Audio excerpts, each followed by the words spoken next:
విజయవాడలో దారుణం చోటు చేసుకుంది. నారాయణ కాలేజ్ విద్యార్థి జీవన్ సాయి అనే పిల్లవాడు ఇంట్లోనే సూసైడ్ చేసుకున్న ఘటన అయితే కనుక కలకలం రేపుతుందని చెప్పొచ్చు.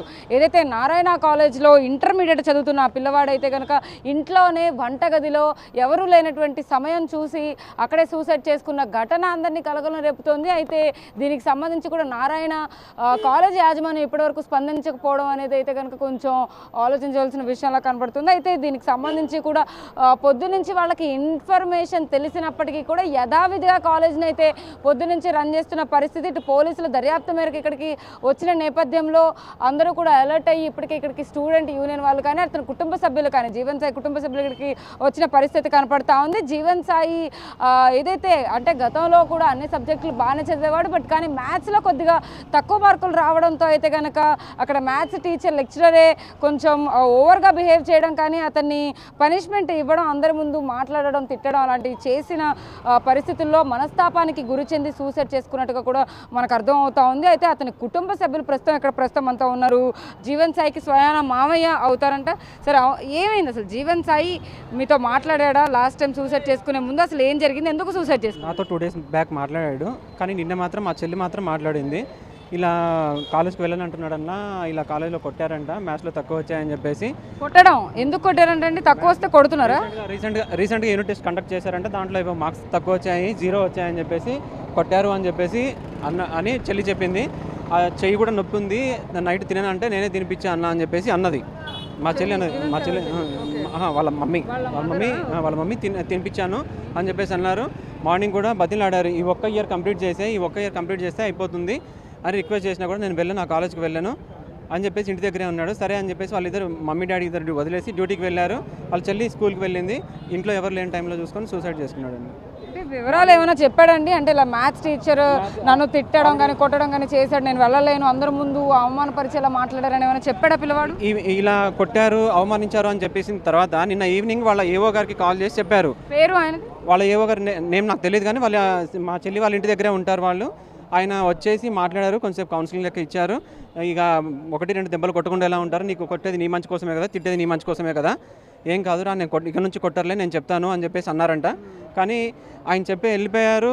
మార్నింగ్ ఇలా జరిగిపోయింది. మార్నింగ్ నుంచి కూడా మామూలు ఏ కాలేజ్లో అయినా కూడా స్టూడెంట్ రాకపోతే కాల్ చేసి ఏమైంది, రాలేదు మీ వాడు అని చెప్పేసి అని అడుగుతారు. ఇప్పటివరకు కనీసం కాల్ కూడా చేయలేదు. మ్యాథ్స్ టీచర్ కూడా ఏమి ఫోన్ చేయడం కానీ మాట్లాడడం కానీ అసలు బాబుకి ఏమైందని అడగడం కానీ ఏం చేయలేదు. ఎవరు ఏం కాల్ చేయలేదు. పైగా మా బావగారు కాల్ చేశారు, మ్యాథ్స్ సార్కి కాల్ చేశారు. మ్యాథ్స్ సార్కి కాల్ చేసి అడిగారు. ఇలా అడిగితే 2 times కాల్ చేస్తే రెస్పాండ్ అవ్వలేదు. 3rd time రెస్పాండ్ అయ్యారు. ఇలా జరిగింది, ఇలా చేశారు అని చెప్పేసి అడుగుతూ ఉంటేనే కాల్ కట్ చేశారు. కానీ మ్యాథ్స్ టీచర్ ఎంవీఆర్ సారో ఏదో అన్నారండి, ఎంవీఆర్. ఇప్పటివరకు కనీసం ఏ రెస్పాన్స్ రాలేదండి కాలేజ్ దగ్గర నుంచి. ఇప్పటివరకు కనీసం రాలే. మీరు చూస్తూనే ఉన్నారు, కనీసం కాలేజ్ స్టూడెంట్ చనిపోతే మానవతా దృక్పథంతో కనీసం హాలిడే ఇస్తారు, ఎంత ఇదైనా కానీ కనీసం హాలిడే కూడా ఇవ్వలేదు. ఇప్పుడు కాలేజ్ బయటే ఉన్నారు, వాళ్ళతో ఏమైనా మాట్లాడే ప్రయత్నం చేశారా, లేకపోతే కాలేజ్ లోపలికి వెళ్ళే ప్రయత్నం ఏమైనా చేశారా? నేను వెళ్దామని చెప్పేసి వచ్చాను. నాకు కొంతమంది మా తెలిసిన వాళ్ళు, ఇదే కాలేజ్ అండి, నారాయణ కాలేజ్, ఇదే బ్రాంచ్, చెల్లి వాళ్ళు కూడా ఇక్కడ దగ్గరలోనే. నాకు కొంతమంది ఫ్రెండ్స్ కానీ స్టూడెంట్స్ యూనియన్ వాళ్ళు కొంచెం నాకు సపోర్ట్ చేశారు. వెళ్దామని ప్రయత్నం చేస్తే పోలీసులు వచ్చి అడ్డుకున్నారు. మమ్మల్ని లోపలికి కూడా పోనీదే, వాళ్ళతో మాట్లాడే ప్రయత్నం అయితే చేశాను, కానీ ఇప్పటివరకు నాకు లోపలికి ఎంట్రీ చేయనివ్వట్లేదు, అసలు ఎంట్రీ అవ్వనివ్వట్లేదు. వాళ్ళ తల్లిదండ్రులు ఏమంటున్నారండి? అంటే ప్రత్యేకంగా జీవన్ సాయి మ్యాథ్స్లో మార్కులు తక్కువ వచ్చిన తర్వాతనే ఇంటికి వచ్చాడా, లేకపోతే ఏంటంటే డే స్కాలరా, లేకపోతే డే స్కాలర్ మిగిలిన వాటిలో ఎంక్వైరీ చేశారా? లేదండి, కాంటాక్ట్లో లేరు. మార్నింగ్ వాళ్ళ ఫ్రెండ్స్కి అయితే తెలిసింది, ఇలా ఇష్యూ జరిగిందని తెలిసింది, చనిపోయాడని తెలిసింది. కాలేజ్ కూడా ఇంటిమేషన్ ఉంది. హ్యాంగ్ చేసుకున్నాడు, కిచెన్లో ఫ్యాన్కి హ్యాంగ్ చేసుకున్నాడు, ఎవరు లేని టైంలో చూసుకొని. కనీసం కాలేజ్ వాళ్ళు ఎందుకైనా కాల్ చేయాలి కదా, వాళ్ళు ఇప్పటివరకు రెస్పాండ్ కూడా లేదు. మేము చెప్పినా కూడా స్టిల్ కాలేజ్ ఇంకా రన్ అవుతూనే ఉంది. దీనికి బాధ్యులు ఎవరో గుర్తించి వాళ్ళని శిక్షించి మాకు న్యాయం చేయమని మాత్రమే మేము అడుగుతున్నాం మేడం.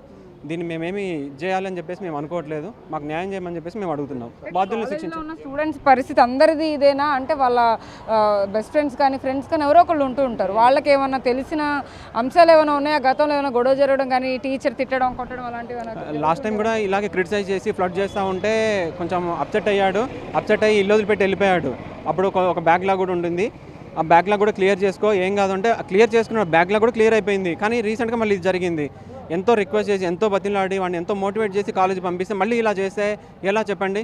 ఈరోజు పిల్లల్ని మందలించాలంటే పేరెంట్సే భయపడుతున్నారు. అలాంటిది కొట్టే హక్కు వీళ్ళకి ఎవరు ఇచ్చారు చెప్పండి? పేరెంట్స్ని పిలిపించండి, పేరెంట్స్ మీటింగ్ పెట్టండి, పేరెంట్స్తో మాట్లాడండి, ఆ తర్వాత యాక్షన్ తీసుకోండి. కొట్టే అధికారం మీకు ఎవరు ఇచ్చారు? ఎంత సెన్సిటివ్గా ఉంటున్నారు ఈ రోజుల్లో పిల్లలు, అది ఇంటర్ స్టాండర్డ్ పిల్లలు ఎలా ఉంటారు? కొంచెం ఆలోచించాలి కదా. మీకు పిల్లలు ఉన్నారు కదా, మీ పిల్లలు ఇలా చేస్తే ఇలా ఊరుకుంటారా? మీరు కూడా ఇలా జరిగితే మీకు ఇంత అన్యాయం జరిగితే ఎలా ఉంటారు చెప్పండి? మా చెల్లికి మా అల్లుడిని తీసుకొచ్చి ఇస్తారు ఇప్పుడు? మాకు న్యాయం చేయండి మేడం, మేము అదొక్కటే అడుగుతున్నాము. Thank you. ఈ పరిస్థితి ఎన్నో సూసైడ్లు జరుగుతున్నప్పటికీ కూడా నారాయణ కాలేజ్ కానీ శ్రీ చైతన్య కాలేజ్ కానీ ఇలా చూసుకుంటే గతంలో ఎన్నో సూసైడ్లు ఎంతోమంది పిల్లలు ప్రాణాలు పోయినప్పటికీ కూడా టీచర్లు మాత్రం క్రూర మృగాల్లా మారి వాళ్ళని టార్చర్ పెట్టడం అయితే ఖచ్చితంగా జరుగుతూనే ఉన్నాయి. ఇవాళ కూడా జీవన్ సాయి విషయంలో కూడా అదే జరిగింది. పోలీసులు దర్యాప్తు చేస్తూ ఉన్నారు. ఇంకా మ్యాథ్స్ లెక్చరర్ ఎవరైతే ఉన్నారో అతని పట్ల అతని కూర్చోబెట్టి మొత్తం అంతా కూడా అసలు ఏం జరిగింది, గతంలో జీవన్ సాయికి తక్కువ మార్కులు వస్తే ఏం చేశారు, ఎందుకు కొట్టవలసి వచ్చింది అనే విషయాలను అయితే కనుక గట్టిగా తెలుసుకునే ప్రయత్నం అయితే చేస్తున్నారు. ఏదేమైనప్పటికీ కూడా నారాయణ కాలేజ్ యాజమాన్యం మాత్రం ఖచ్చితంగా చీమ కుట్టినట్టుగా కూడా లేదు. పిల్లవాడి ప్రాణం పోయినప్పటికీ కూడా మిగిలిన వాళ్ళందరితో కూడా ఇంకా లోపల ఆ కాలేజ్ రన్ చేస్తున్న పరిస్థితి, ఒకళ్ళు కూడా బయటికి మాత్రం రాలేదు. పిల్లవాడి మావయ్య కూడా ఇక్కడే నుంచి కాలేజ్ బయట నిరసన చేస్తూ కూడా ఖచ్చితంగా పిల్లవాడి మరణానికి కారణం చెప్పాలి, తగిన శిక్ష పడాలి ఎవరైతే కారకులు అంటూ కూడా ఆయన కూడా ఆవేదన వ్యక్తం చేస్తున్న పరిస్థితి కనపడుతుందని చెప్పొచ్చు. నారాయణ కాలేజ్ విద్యార్థి సూసైడ్ వెనకాల కారణాలు ఏంటి, అసలు తల్లిదండ్రులు ఏం చెప్తున్నారు, లేకపోతే అతను మ్యాథ్స్లో తక్కువ మార్కులు రావడం వల్ల సూసైడ్ చేసుకున్నారంటూ కూడా ఆరోపణలు వినపడుతూ ఉన్నాయి. అయితే దాని గురించి పూర్తి డీటెయిల్స్ మనతో దుర్గారావు ఏసీపీ గారు అందిస్తారు. సార్ చెప్పండి, ఏమైంది అసలు, ఏంటి, బాబు ఎందుకు సూసైడ్ చేశారు? అది పొద్దున పేరెంట్ చెప్పడం అంటే కాలేజీకి వెళ్ళడం ఇష్టం లేదు, కాలేజీకి వెళ్ళనని చెప్పాడట. వెళ్ళనని చెప్పి ఇంట్లో తండ్రి పనికి వెళ్ళిపోయాడు, ఇతను ఊరేసి చనిపోయాడని చెప్పాడు. పొద్దునవుతే ఇలా కాలేజ్ యజమాన్యం మార్నింగ్ అవర్స్ తండ్రి మాకేం చెప్పలేదు. ఇప్పుడు వచ్చి వీళ్ళు ఎలిగేషన్ చెబుతున్నారు, దాన్ని అన్ని విధాలు వెరిఫై చేసి నిజంగా వాళ్ళ యాజమాన్యం యొక్క తప్పు ఉందని తెలిస్తే సూసైడ్ మరణంలో మేము చట్ట ప్రకారం ఎవరి మీద సరే చర్య తీసుకుంటాం. బాబు ఇంట్లో ఏమైనా చెప్తూ ఉండేవాడంటండి, లైక్ తక్కువ మార్కుల వల్ల ఇలా వేధిస్తున్నారని కానీ? అది మాకు ఇంకా వెరిఫై చేయాలమ్మా, నేను వాళ్ళతో మాట్లాడలేదు. ఇంకా మ్యాథ్స్ టీచర్ ఏమంటున్నారు సార్? మాట్లాడాలమ్మా, నేను మాట్లాడి చెప్తాను. అయితే మ్యాథ్స్ టీచర్ వల్లనే పిల్లవాడు సూసైడ్ చేసుకున్నాడు అంటూ కూడా వచ్చే ఆరోపణలకు అయితే కనుక ఖచ్చితంగా ఏసీపీ దుర్గారావు గారు అయితే కనుక దాని గురించి ఇంకా దర్యాప్తు చేయాలి, దర్యాప్తు అనంతరం అయితే మేము ఖచ్చితంగా చర్యలు తీసుకుంటామని చెప్పి కూడా చెప్తున్న పరిస్థితి కనపడుతుందని చెప్పొచ్చు.